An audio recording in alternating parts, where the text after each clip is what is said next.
پډیرانونو ګرځم او کاغذونه ټولوم پډیرانونو ګرځم او کاغذونه ټولوم خو خپل اختیار لرم خان ته دی وایا چې ز چاته لاس نه نیوم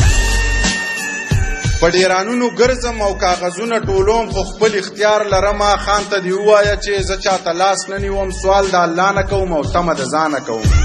زمان داسې دی زما خبرې ټولې په خجې نجې کې وي خو مطلب دا نه دی چې ته ګنې غټ سړی وي زما انداز داسې دی زما خبرې ټولې په خجې نجې کې وي خو مطلب دا نه دی چې ته ګنې غټ سړی زما نه غټ څوک نشته ولې چې زه پښتون یم خو عاجزي ځکه کوم چې د الله خوښه ده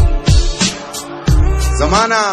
غټ څوک نشته ولې چې زه پښتون یم خو عاجزي ځکه کوم چې د الله خوښه ده لاړ شه اشنا ووایه رښتیا ووایه او ښه برمله ووایه خان ته دې بیا ووایه منیر پاگل سړی دی د چا پروا نه ساتي توره د قاش کې کېده دا پیتلي دور دی او جنګونه بل شان کېږي